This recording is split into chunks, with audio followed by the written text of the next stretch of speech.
नमस्कार बंधुरा सुस्मितार रान्नाघरे सबाइके स्वागत। आमार आजकेर रेसिपि मुड़ी घंट। माछेर माथा दिए मुड़ी घंटर এই রেসিপিটা প্রায় প্রত্যেকটা বাঙালির কাছেই কিন্তু খুবই প্রিয়। আর এই মুড়ি ঘন্ট এক একজন এক এক রকম ভাবে তৈরি করে। আর আমাদের বাড়িতে কিভাবে তৈরি হতো, আমার মা কিভাবে তৈরি করে এই মুড়ি ঘন্টর রেসিপিটা, সেটাই তোমাদের সাথে শেয়ার করব। আমার তো খুবই ভালো লাগে এই রকম ভাবে মুড়ি ঘন্ট রান্না করলে। আশা করব এই ভিডিওটা তোমাদেরও ভালো লাগবে। তাহলে চলো আজকে মুড়ি ঘন্টর রেসিপিটা দেখে নেওয়া যাক। তো মুড়ি ঘন্ট বানানোর জন্য এখানে আমি নিয়ে নিয়েছি কাতলা মাছের মাথা। রুই মাছ বা কাতলা মাছ যদি বড় সাইজের মাছ হয় সেক্ষেত্রে সেই মাছের মাথা দিয়ে কিন্তু মুড়ি ঘন্টটা বেশি স্বাদ হয়। তো আমি কাতলা মাছের মাথা নিয়ে নিয়েছি, পরিষ্কার করে ধুয়ে একটু ছোট টুকরো করে কাটা আছে। এবার এর মধ্যে আমি দিয়ে দিচ্ছি 1 চামচ মতো লবণ আর দিয়ে দিচ্ছি 1/2 চামচ মতো হলুদ গুঁড়ো।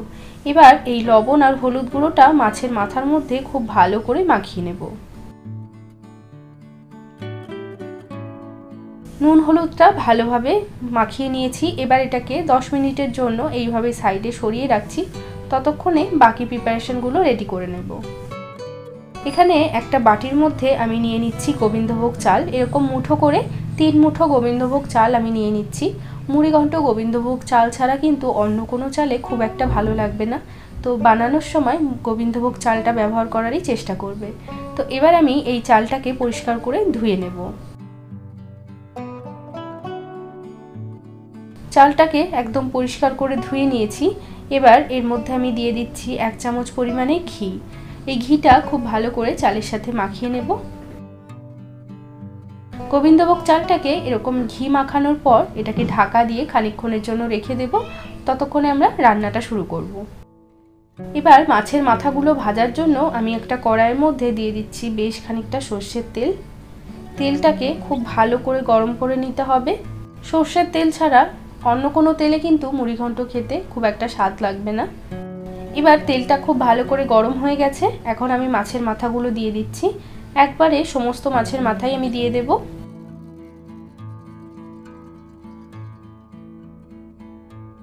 এবার মাছের মাথাগুলোকে একবার উল্টে পাল্টে নিয়ে এটাকে ঢাকা দিয়ে 5 মিনিটের জন্য মিডিয়াম আঁচে রেখে দেব।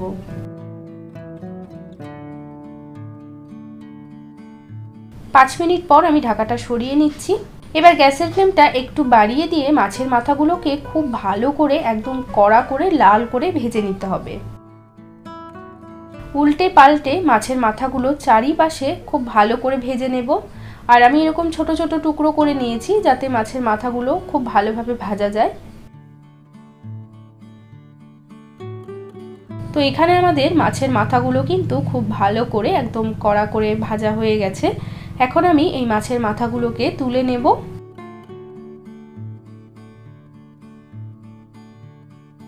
এই তেলের মধ্যেই আমি দিয়ে দিচ্ছি ছোট ছোট টুকরো করে কেটে রাখা আলু। এখানে আমি নিয়েছি 2টো মিডিয়াম সাইজের আলু, কারণ মুড়ি ঘন্টতে আলু ছাড়া কিন্তু একদম ভাবাই যায় না। এবার আমি এই আলুর মধ্যে দিয়ে দিচ্ছি একটু লবণ আর সামান্য একটু হলুদ গুঁড়ো দিয়ে আলুটাকে খুব ভালো করে নাড়াচাড়া করে ঢাকা দিয়ে রেখে দেব 5 থেকে 6 মিনিটের জন্য।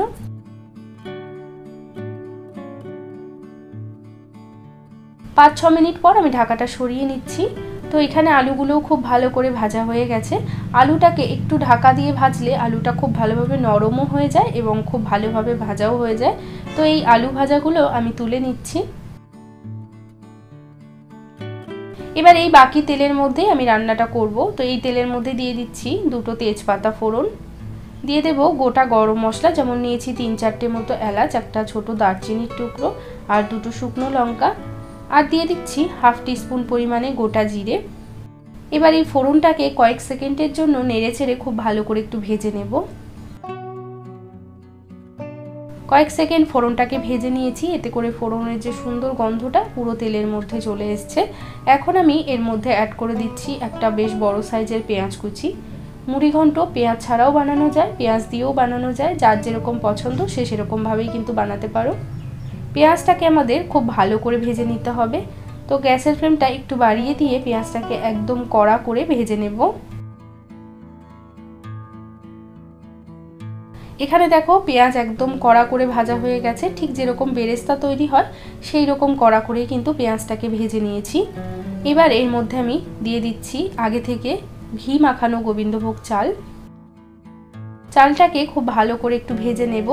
গোবিন্দভোগ চালটাকে খুব ভালোভাবে ভেজে নিলে মুড়িঘণ্টর স্বাদ কিন্তু খুবই ভালো আসে। চালটাকে খুব ভালো করে নাড়াচাড়া করে ভাজতে হবে যাতে কোনো দিকে পুড়ে না যায় চালটা। গোবিন্দভোগ চালটাকে আমি 5-6 মিনিট মতো ভেজে নিয়েছি। এখন আমি এর মধ্যে অ্যাড করে দিচ্ছি 1 টেবিল চামচ পরিমাণে আদা বাটা। আদা বাটাটা দেওয়ার পরেও আমাদেরকে খুব ভালো করে ভেজে নিতে হবে। 3-4 মিনিট মতো আদা বাটাটাকেও ভালোভাবে ভেজে নিয়েছি। এখন আদার যে একটা কাঁচা গন্ধ আছে সেটা কিন্তু সম্পূর্ণ চলে গেছে। এবার আমি এর মধ্যে অ্যাড করে দিচ্ছি আগে থেকে ভেজে রাখা আলু। অল্প করে জল আমি এখন এর মধ্যে দিয়ে দিচ্ছি। এবার এর মধ্যে দেব স্বাদ মতো লবণ, হাফ টিস্পুন মতো দিয়ে দিলাম হলুদ গুঁড়ো, 1 টিস্পুন কাশ্মীরি লঙ্কার গুঁড়ো, 1 টিস্পুন দিয়ে দিলাম ভাজা জিরের গুঁড়ো। এবার এই মশলাগুলোকে খুব ভালো করে নাড়াচাড়া করে 3-4 মিনিটের জন্য একটু কষিয়ে নেব। তো এখন আমাদের গোবিন্দভোগ চাল এবং বাকি সমস্ত মশলাও খুব ভালোভাবে কিন্তু কষিয়ে নিয়েছি। এখন এর মধ্যে আমি অ্যাড করে দিচ্ছি আগে থেকে ভেজে রাখা মাছের মুড়ো। সমস্ত কিছুর সাথে একবার নাড়াচাড়া করে নিয়ে এরপর এর মধ্যে আমি অ্যাড করে দিচ্ছি জল। এখানে জলের পরিমাণটা আমি একটু বেশি রাখবো, কেননা এই মুড়িঘণ্টটা একটু পাতলা হবে। আর যদি কেউ একদম শুকনো মুড়িঘণ্ট করতে চাও সেক্ষেত্রে জলের ব্যবহারটা এর অর্ধেক পরিমাণেই করবে। আমি এখানে 2 বাটি জল কিন্তু দিয়ে দিয়েছি। তার সাথে দিয়ে দিচ্ছি কয়েকটা গোটা কাঁচা লঙ্কা। হালকা হাতে একবার নাড়াচাড়া করে নিয়ে এটাকে ঢাকা দিয়ে 8-10 মিনিটের জন্য মিডিয়াম আঁচে রেখে দেব। 8-10 মিনিট পর আমি ঢাকাটা সরিয়ে নিচ্ছি। এখন এখানে গোবিন্দভোগ চালটাও কিন্তু ভালোভাবে সেদ্ধ হয়ে গেছে। এখন আমি এর মধ্যে অ্যাড করে দিচ্ছি 1 চামচ পরিমাণে চিনি।